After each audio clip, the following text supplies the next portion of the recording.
Hello friends, quick study material में आपका स्वागत है। आज है 11 अगस्त से जितने भी इंपॉर्टेंट क्वेश्चंस होने वाले हैं हम उन सभी क्वेश्चंस के यहाँ पर प्रैक्टिस करेंगे। सबसे पहले क्वेश्चन की तरफ चलते हैं। पहला क्वेश्चन है हमारा कि देश का पहला अनाज एटीएम किस राज्य में लॉन्च किया गया। अब चूंकि देश का पहला है तो ये बहुत इंपॉर्टेंट होने वाला है ना। कहीं कहीं पे अनाज एटीएम की जगह पे चावल एटीएम लिखा गया है, लेकिन आपको ध्यान रखना है उसके अंदर चावल के साथ गेहूँ और ये सारी अनाज जो है ये भी हम वहाँ पर निकाल सकते हैं ना। तो यहाँ पर आपको ध्यान रखना है कि ये जो है ये उड़ीसा की राजधानी जो भुवनेश्वर है वहाँ पर इसको लॉन्च किया गया है और धीरे धीरे पूरे उड़ीसा में लॉन्च किया जाएगा। बात करें यहाँ पर तो ये जो अनाज एटीएम है भुवनेश्वर में 24 घंटा 7 दिन यानी 24/7 आवर्स जो है वर्क करने वाला है। ये पूरे टाइम जो है अनाज जो है वो आपको देने की क्षमता रखता है। 5 मिनट में 50 किलोग्राम अनाज जो है ये इस एटीएम से आप निकाल सकते हैं। आपको अपना राशन कार्ड लेना है या फिर जो भी बायोमेट्रिक प्रोसेस है, आधार कार्ड नंबर जो है उससे आप लिंक जो है रहता है आपका राशन कार्ड। आप वहाँ पर बायोमेट्रिक फिंगरप्रिंट से या आई स्कैनर से आप अपना स्कैन करके, बायोमेट्रिक मतलब आपका अंगूठे का निशान ज़्यादातर अभी वहीं पे यही यूज हो रहा है और उसके तहत आप जो है अपना जो राशन जो सरकार प्रदान करती है राशन कार्ड पे वो आप आराम से इस एटीएम मशीन से निकाल सकते हैं। आपको चक्कर काटने की ज़रूरत नहीं है, कोटेदार के पास जाने की ज़रूरत नहीं है, आप डायरेक्ट यहाँ से निकाल सकते हैं। ठीक है। बात करें उड़ीसा की तो एक बार ध्यान से देखिएगा। उड़ीसा की बात करें तो ये आपको उड़ीसा यहाँ पर दिख रहा है ना। भारत के यहाँ पर उड़ीसा मतलब यहाँ पे उड़ीसा है भारत के इस क्षेत्र में। उड़ीसा की बात करें यहाँ पे तो राजधानी क्या है, भुवनेश्वर है। मोहन चरण मांझी यहाँ के मुख्यमंत्री हैं। रघुबर दास जो है वो क्या है यहाँ पे आपको ध्यान रखना है, रघुबर दास यहाँ पे हैं आपके गवर्नर यानी कि राज्यपाल हैं। वहीं पे मैं बात करता हूँ थोड़ा सा कुछ इंपॉर्टेंट क्वेश्चंस की उड़ीसा से रिलेटेड। यहाँ पे अगर आपको पूछा जाए नेशनल पार्क जो कि अक्सर एग्जाम में पूछा जाता है तो सिमलीपाल और भीतरकनिका नेशनल पार्क का नाम आपको यहाँ पर ध्यान रखना है। वहीं पे अगर मैं बात करूं टाइगर रिजर्व तो टाइगर रिजर्व जो है 3 टाइगर रिजर्व यहाँ पे ध्यान रखना है। Satkosia tiger reserve, Similipal tiger reserve और Debrigarh tiger reserve. GI tag अभी हाल ही में उड़ीसा में जो दिए गए थे जो एग्जाम रिलेटेड इंपॉर्टेंट है, रसबली मिठाई ध्यान रखिएगा, रायगढ़ असवाल ध्यान रखिएगा। वहीं पे फेस्टिवल की अगर मैं बात करूं कौन कौन से फेस्टिवल यहाँ पर मनाए जाते हैं, धनु यात्रा, नुआखाई, कलिंग महोत्सव, बिहान मेला, चंदन यात्रा, छऊ पर्व, राजा उत्सव, ये सभी फेस्टिवल यहाँ पर मनाए जाते हैं। अगर मैं जनजाति की बात करूं तो संथाल, मुंडा, हो, उरांव, कोल, भुइया, ये सारी जनजातियाँ यहाँ पर पाई जाती हैं। एक और चीज़ आपको ध्यान रखना जो मोस्ट इंपॉर्टेंट है वो है आपकी चिल्का झील। एग्जाम में क्वेश्चन कई बार पूछा गया है। चिल्का झील जो है वो उड़ीसा के गंजम जिले में स्थित है और चिल्का झील जो है ये भारत की सबसे बड़ी झील है, खारे पानी की झील है। रामसर साइट जो है पहली रामसर साइट वो यही चिल्का झील है, ये भी आपको ध्यान रखना है। ठीक है। फिर बात करते हैं कि यहाँ पर मंदिर की बात कर लेते हैं तो लिंगराज मंदिर काफ़ी फेमस है। कोणार्क का सूर्य मंदिर बहुत फेमस है, कई बार पूछा गया, जिसे ब्लैक पैगोडा के नाम से जाना जाता है। जगन्नाथपुरी धाम का नाम आपको ध्यान रखना है ना, ये भी यहाँ पर बहुत फेमस मंदिर है। तो ये सारी चीज़ें आपको ध्यान रखनी है उड़ीसा से जो एग्जाम्स में पूछे जाते हैं। अगला क्वेश्चन देखिए, किस राज्य में गुरु घासीदास तिमोर पिंगला टाइगर रिजर्व बनाया जाएगा। तो किस राज्य में बनाया जाएगा, छत्तीसगढ़ राज्य में बनाया जाएगा। और ये जो टाइगर रिजर्व है ये छत्तीसगढ़ का चौथा टाइगर रिजर्व होने वाला है और देश का तीसरा सबसे बड़ा टाइगर रिजर्व होने वाला है। दरअसल गुरु घासी जो नेशनल पार्क है और तमोर पिंगला अभ्यारण्य, इन दोनों को जोड़ करके है ना इसको बनाया गया है। वहीं पे बात करें तो छत्तीसगढ़ में ऑलरेडी 3 टाइगर रिजर्व हैं ऑलरेडी पहले से, ये चौथा टाइगर रिजर्व है। 3 टाइगर रिजर्व कौन से हैं तो आपको एक ध्यान रखना है इंद्रावती का, इंद्रावती टाइगर रिजर्व का नाम ध्यान रखिएगा। एक आपको ध्यान रखना है अचानक मार का, अचानक मार जो टाइगर रिजर्व है ये। तीसरा आपको ध्यान रखना है उदंती सीता नदी, कौन सा, उदंती सीता नदी टाइगर रिजर्व, ये तीसरा। और चौथा आपका जो है वो आपको ध्यान रखना है गुरु घासीदास तमोर पिंगला टाइगर रिजर्व बनने वाला है। ये बन जाएगा तो इसके बनने के बाद कुल जो टाइगर रिजर्व है वो 56 हो जाएंगे। वर्तमान में 55 टाइगर रिजर्व हैं। सबसे नवीनतम जो है वो धौलपुर करौली टाइगर रिजर्व है जो 55वें नंबर का है ना, राजस्थान के अंदर है, ये भी आपको ध्यान रखना है। बात करते हैं किस ऐतिहासिक घटना का शताब्दी महोत्सव 9 अगस्त 2024 को मनाया गया है। तो बात करें अगर यहाँ पर तो काकोरी ट्रेन एक्शन का नाम आपको ध्यान रखना है। ऑप्शन बी आपका बिल्कुल सही है। काकोरी ट्रेन एक्शन की बात करें 2023 में ही इसका नाम बदला गया। पहले इसको काकोरी ट्रेन कांड या काकोरी षड्यंत्र केस के नाम से जाना जाता था, जिसका नामकरण 2023 में बदल करके काकोरी ट्रेन एक्शन किया गया। अब इसका जो शताब्दी महोत्सव है ये पूरे 1 साल तक मनाया जाना है। देखिए इस काकोरी जो ट्रेन एक्शन है इसको समझिए है क्या चीज़। दरअसल 9 अगस्त 1925 में लखनऊ में काकोरी गांव है, लखनऊ में काकोरी के पास ट्रेन को लूट लिया गया था। अब ट्रेन में था सरकारी खजाना, तो वो जो खजाना लूटा गया था क्रांतिकारियों के द्वारा, ये वही घटना है। और इस घटना के बाद राम प्रसाद बिस्मिल, अशफाक उल्ला खां, रोशन सिंह और राजेंद्र लहड़ी को 19 दिसंबर 1927 में फांसी पर लटका दिया गया, मतलब फांसी की सज़ा दी गई।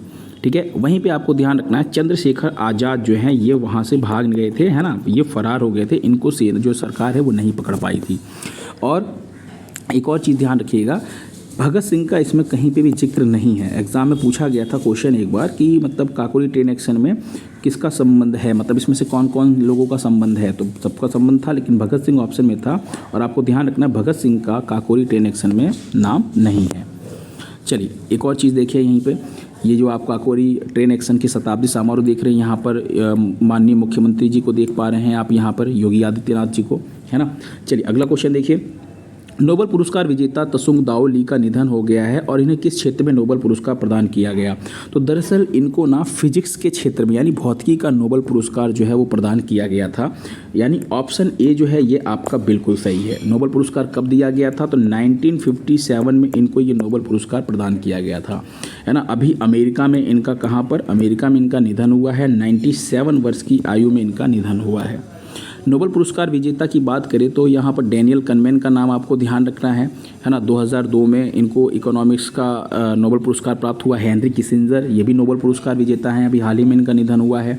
लुइस गलुक का नाम ध्यान रखिएगा, ये भी नोबेल पुरस्कार विजेता हैं और ये कवयित्री हैं। 2020 में साहित्य का नोबेल इन्हें मिला था, इनका निधन हुआ। रॉबर्ट एम सोला का नाम ध्यान रखिएगा, 1987 में इनको इकोनॉमिक्स का नोबेल पुरस्कार प्राप्त हुआ था, जिनका भी हाल ही में निधन हुआ है। तो जो नोबेल पुरस्कार विजेता निधन जो मैंने नाम लिए ये बहुत इंपॉर्टेंट है, ध्यान रखिएगा।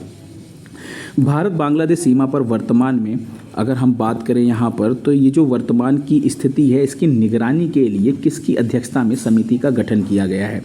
तो यहाँ पर आपको ध्यान रखना है इस समिति के अंदर ये 5 सदस्य वाली समिति है और इसकी अध्यक्षता जो कर रहे हैं वो रवि गांधी कर रहे हैं। कौन, ये रवि गांधी जो हैं ये IPS ऑफिसर हैं और बांग्लादेश की जो सीमा है ना, उसके ऊपर निगरानी रखने के लिए इन्हें ये समिति का अध्यक्ष जो है बनाया गया है। ठीक है, तो अगला क्वेश्चन देखिए, वेनगंगा नीलगंगा नदी जोड़ो परियोजना को मंजूरी किस राज्य द्वारा प्रदान की गई है। तो आपको ध्यान रखना है ये महाराष्ट्र राज्य के द्वारा प्रदान की गई है। दरअसल इस योजना का यानी ये जो परियोजना है क्या चीज़, तो विदर्भ क्षेत्र के 6 जिलों में आपको ध्यान रखना है 3.7 लाख हेक्टेयर जो भूमि है, कृषि भूमि, उसकी सिंचाई की जा सकेगी इस परियोजना के तहत। और इसकी जो लागत आने वाली है वो 87,342 करोड़ रुपए इसकी लागत आने वाली है। ठीक है, महाराष्ट्र की ये परियोजना है, महाराष्ट्र ने भी मंजूरी दी है। अगला देखिए, हॉकी इंडिया जूनियर पुरुष हॉकी टीम का मुख्य कोच किसे नियुक्त किया गया। आप सभी को पता है कि ये जो आप देख रहे हैं ये PR सीरीजेस है। PR सीरीजेस की अगर हम बात करें तो ओलंपिक में अभी जो हॉकी में ब्रॉन्ज मेडल जीता है, हॉकी में ब्रॉन्ज मेडल जो भारतीय टीम ने जीता है उसमें मुख्य भूमिका इन्हीं की है। 2023 में इन्हें सर्वश्रेष्ठ गोलकीपर का अवार्ड भी दिया गया है। बात करें PR सीरीज का तो इन्होंने अभी ओलंपिक के बाद संन्यास की घोषणा कर दी, यानी अब ये हॉकी नहीं खेलेंगे। तो अब जब संन्यास की घोषणा कर दी गई है तो इनको मुख्य कोच बना दिया गया है जूनियर पुरुष हॉकी टीम का। ध्यान रखिएगा जो PR सीरीजेस हैं ये समापन समारोह में, जो पेरिस ओलंपिक था, समापन समारोह में ध्वजवाहक की भूमिका में भी थे। तो ध्वजवाहक भी थे मनु भाकर के साथ, ये भी ध्यान रखना है। अगला देखिए, कुछ इंपॉर्टेंट नियुक्तियों की बात कर लेते हैं जो भी हाल ही में हुई है। जैसे गौतम गंभीर की बात करें तो ये पुरुष क्रिकेट टीम के कोच बनाए गए। अमोल मजुमदार की बात करें महिला क्रिकेट टीम के कोच। मनोला मार्कोजा पुरुष फुटबॉल टीम के कोच।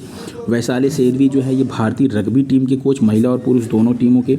स्कॉट फ्लेमिंग की बात करें तो ये बास्केटबॉल जो टीम है पुरुष वाली उसके कोच बनाए गए। क्रैग फुलटन पुरुष हॉकी टीम के कोच बनाए गए, हॉकी के ध्यान रखिएगा। वहीं महिला हॉकी टीम के कोच हरिंदर सिंह बनाए गए हैं। तो ये सारी चीज़ें आपको ध्यान रखनी है। केंद्रीय विद्युत नियामक आयोग का जो सदस्य है वो किसे नियुक्त किया गया। तो केंद्रीय विद्युत नियामक आयोग की अगर हम बात करें तो CERC शॉर्ट में इसे कहा जाता है। इसके अध्यक्ष जिष्णु बरुआ हैं जो भी हाल ही में नियुक्ति हुई है। तो जिष्णु बरुआ का नाम जरूर ध्यान रखिएगा। जिष्णु बरुआ जो है वो अध्यक्ष है और हरीश दुदानी जो है अभी हाल ही में सदस्य के रूप में इनको नामित किया गया है। और इसकी बात करें तो 1998 में इसकी स्थापना होती है। इसका मुख्यालय कहाँ पर है? तो नई दिल्ली में इसका मुख्यालय है, ये आपको ध्यान रखना है। चलिए ठीक है। हाल ही में किस राज्य सरकार ने स्कूल में गुड मॉर्निंग की जगह जय हिंद कहकर अभिवादन अनिवार्य किया है? ठीक है, तो देखिए यहाँ पर जो हरियाणा सरकार है ना, हरियाणा राज्य सरकार, इसने घोषणा की है कि जो क्लास में आप लोग गाना गाते हैं ना, गुड मॉर्निंग सर जी, तो ये अब बंद कर दिया गया है। अब इसकी जगह जय हिंद कह करके अभिवादन करना शुरू किया गया है। और एक इम्पॉर्टेंट क्वेश्चन, सभी फसलों पर को एमएसपी पर खरीदने वाला भारत का पहला राज्य कौन सा है? तो वो आपको ध्यान रखना है, हरियाणा। बस चुनाव का माहौल है तो ये सारी चीज़ें आपको देखने को जरूर मिलेंगी।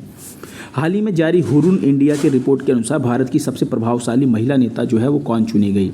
तो यहाँ पर रोशनी नादर मल्होत्रा का नाम आप देख रहे हैं। अगर रोशनी नादर मल्होत्रा की बात करें तो ये HCL की चेयरपर्सन है। HCL जो कि IT कंपनी है, उसी की अध्यक्ष हैं, चेयरपर्सन हैं। और सबसे महत्वपूर्ण बात कि अभी इनको हाल ही में ना फ्रांस का सर्वोच्च पुरस्कार भी दिया गया है, तो ये भी ध्यान रखिएगा। नेक्स्ट क्वेश्चन देखिए, किस IIT संस्थान ने वास्तविक समय में लोकेशन ट्रैकिंग के साथ जूते बनाए हैं? तो लोकेशन ट्रैकिंग के साथ जूते की बात अगर हम करें तो ये IIT इंदौर ने बनाया है। किसने बनाया है? IIT इंदौर आपका बिल्कुल सही है, ऑप्शन सी। जवानों के लोकेशन की वास्तविक समय में ट्रैकिंग करने में मदद मिलेगी, ये बहुत काम आने वाला है। अच्छा, पावर कैसे मिलेगा इस जूते को? तो मोशन एनर्जी से पावर मिलेगा, यानी अगर वो जो जवान है जब वो चलेगा तो चलने से वो क्या है, उसकी बैटरी जो चार्ज हो जाएगी, इसी को कहते हैं मोशन एनर्जी। ठीक है, तो मोशन एनर्जी का यूज़ किया जाएगा इस जूते में पावर देने के लिए। अगर देखा जाए तो ये बहुत सी यूजफुल चीज़ों में काम आ सकता है। एल्जाइमर का नाम आपने सुना है, जो बुजुर्गों के अंदर एक रोग होता है जिसमें वो भूलने की बीमारी से पीड़ित होते हैं ना, कहीं पे भी उठ के चल देते हैं, उनको पता ही नहीं रहता, वो भूल जाते हैं। तो उनको ट्रैक करने में भी आसानी रहेगी अगर ये जूता अगर उन्हें मिल जाए तो। केंद्र सरकार ने किस राज्य में 920 करोड़ रुपए की नमामि गंगे मिशन 2.0 जो परियोजना है इसको शुरू किया है? तो आपको ध्यान रखना है उत्तर प्रदेश और बिहार का नाम, यानी दोनों जगह। अगर बात करें, गंगा नदी जो है वो उत्तराखंड से होते हुए उत्तर प्रदेश, बिहार होते हुए, पश्चिम बंगाल होते हुए ये जाकर के यहाँ पर बंगाल की खाड़ी में गिर जाती है। तो खैर उत्तराखंड में प्रदूषण नहीं होता है उतना, लेकिन उत्तर प्रदेश और बिहार के अंदर बहुत प्रदूषण होता है। तो आपको यहाँ पर ध्यान रखना है कि ये जो है इसका उद्देश्य क्या है, गंगा और उसकी जो सहायक नदियाँ हैं उनकी पानी की गुणवत्ता में सुधार करना और साफ सफाई रखना, गंगा को स्वच्छ बनाना, इसका मुख्य आपको ध्यान रखना है उद्देश्य है। अच्छा, नमामि गंगे कार्यक्रम की बात करें तो जून 2014 में इस योजना को शुरू किया गया था, है ना, सरकार के द्वारा गंगा नदी की सफाई के लिए।